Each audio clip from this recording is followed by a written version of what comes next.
Hey, this is Shaun with the Atlanta Tennis Podcast, powered by Go Tennis. Check out our calendar of Metro Atlanta tennis events at letsgotennis.com.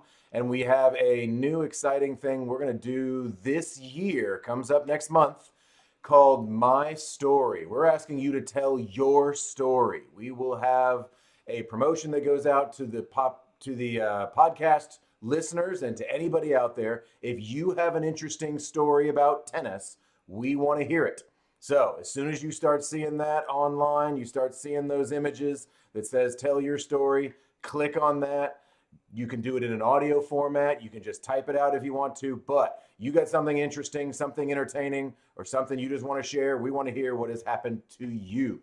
Today, we are talking to Justin Yeo, world-renowned tennis pro, Australian in Puerto Rico, and it is a good day to be an Australian because you got Nick Kyrgios as a commentator. How interesting is that? This is 10 minutes of tennis.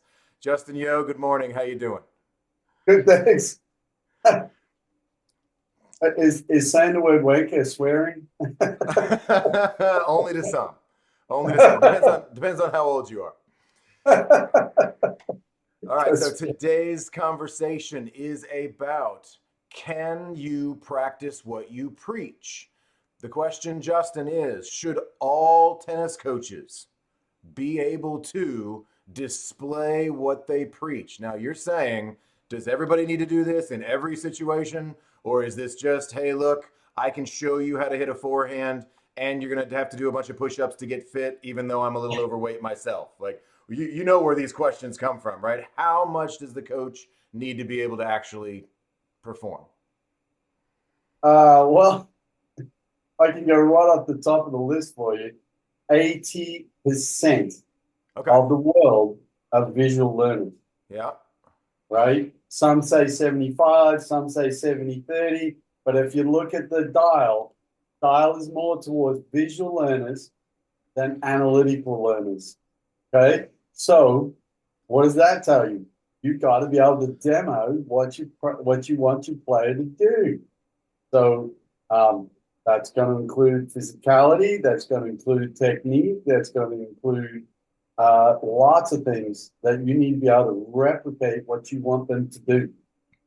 Because otherwise, you have to use video aid to show them. So there is a major benefit to be able to demo in front of a player. And so, serving, same thing. So anyway, that's right off the bat. If you're in high performance, pretty hard to make a junior or a certain athlete to be athletic and disciplined if you can't be, So, if you look at some of the coaches, you know, I'm probably throwing myself under the bus here, but I don't know how many laps Uncle Tony could do. I don't know how much he could actually rally the ball either. But man, was he very disciplined in other ways. So that's probably a good example. Probably again throwing myself under the bus. How many balls Nick Bollettieri could rally baseline to baseline with most of his athletes, right? But he was extremely disciplined and would work in a way that needed to be done. So they're two examples where, maybe they don't live and preach what they say. But on the other hand, most of us that are in the trenches really do need to be able to preach what you say. And I think we see that a lot more in the high performance. So if we dial it back a little bit to the weekend player or the league Alta USTA players, we're going to look at somebody that says, okay, my coach is probably better than me 99% of the time, whatever that number is. Your coach is better than you. But if you're looking up and you're seeing the coach that's just standing there and his belly's hanging out and he's feeding balls, I remember being young, kind of looking at that going, is that a good example to set? And when you're young, it's often easier as a coach to say, oh, I'm young and fit and I can do all the things that the kids can do. And that was something I always said about myself. I will never ask you to do something I'm unwilling to do myself. Now, as I age, that's a different thing. How many push-ups are my shoulders really going to, am I going to jump down and do 100 push-ups with everybody? Probably not. So there's a there's a line there, right? Yeah, well, the line is also then, you've got to knock them away with your knowledge and experience. I mean, so that's where the next step I would say with preaching is that if you actually say to teach someone, make sure you're always upgrading your skills, make sure you're always developing with the sport. I still, I mean, to this day, I still see so many coaches teaching what was in the 80s and the 90s when they learned, and it's like, it's just, there's things that just aren't that way anymore.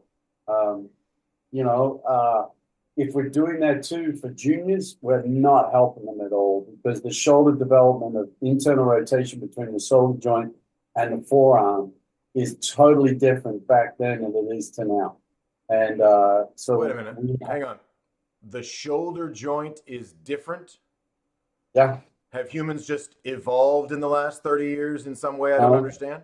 What do you mean? no, the way we developed hitting the ball in a more platform tabletop stroke is not the same stroke anymore. So the You technique know, has changed, and therefore correct. how we manage it has to change. Correct, correct. And if you don't develop that correct technique, they end up with the same shoulder and uh, not inhibition, but they're not available. It's not allowed because the shoulder joint's not developed correctly to generate what they generate now. Um, I again, we don't have to think high performance. What I'm thinking is that if you're talking amateur as well, if you are limited with what you can show, then you need to back it with knowledge and experience. And I still see a lot of coaches not developing enough. They need to develop more. Um, and that's the only thing I could say about practicing what you preach or saying backing what you preach. It makes me think of Back, one of the rules where it's, always tell the truth or at yeah, least don't lie, right? So in yeah, this case, I'm going to say, okay, I'm not necessarily going to tell you that one of my coaches is not a tennis player. Now, I'm going to take it into personally for me with the tennis for children and the little kids. right, I don't need you to be a tennis player, but what I need you to not do is I need you to not show them that you don't do it, that you can't do it. I need you to yeah, say, okay, here, here, here, this is my swing, right? This is what I want you to right, do. But that yeah, doesn't necessarily mean that you need to bounce a ball and hit it. And I'll take that to the typical coach that's aging that says, oh, I can still hit with these guys. And you end mm, up going out there and kind of losing to some of your players, or you can't do what you used to be able to do. So you lose some credibility. Is there a way to kind of dial back what you show, what you display, if you can't do it anymore?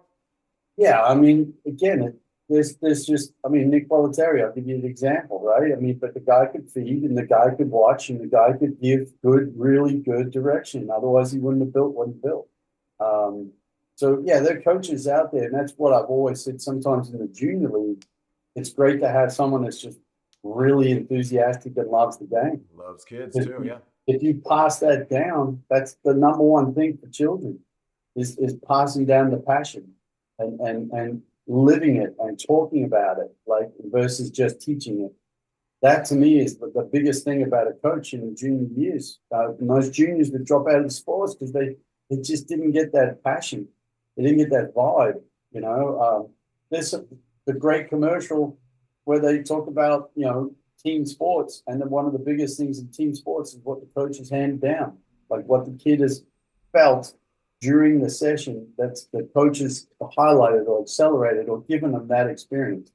So coach, I'm definitely not saying that every coach has to be in shape. I'm not saying that at all. What I am saying is that to practice what you preach is to actually develop yourself, keep learning the game, keep waking up each day and remind yourself what you got into it for. You got into it for passion, or did you get into it for money? You got into it for money, you're going to get burnt out just like your students. So I guess that's sort of what we're talking about with practice what you preach. So You and if don't we have to if be we able to do wrap it up in a way that I say, okay, that last comment says a lot. That not everybody's going to be the fittest tennis pro right. because not everybody has the time. Whatever the reasons are, there are always reasons, right? But Yep. can you be the best pro you can be? And if you're going Yep. to be that more intellectual pro or more of a team developmental or an academy developmental pro like a Bollettieri, that type, You don't Yep. all have to be like Martugalu, who looks like he can still hit with Holger Rune. Yep. Yep. And if you're a player listening, you want to preach it. Like go into a team and work for the team, play for the team, play in the order that they need you. Listen to your coaching captain. You know, like some players don't know how to do that. So, you know, there's a lot of things as a player too that you have to practice what you preach. You know, if you talk a big game, then go out there and show it with the racket. Don't show it with your mouth. You I like that a lot. Justin, we're going to have another one on that one. Players, know? practice what you preach. I like that a lot. Justin Yo, this has been 10 Minutes of Tennis. We'll see you next time. Thanks so much. Cheers, mate.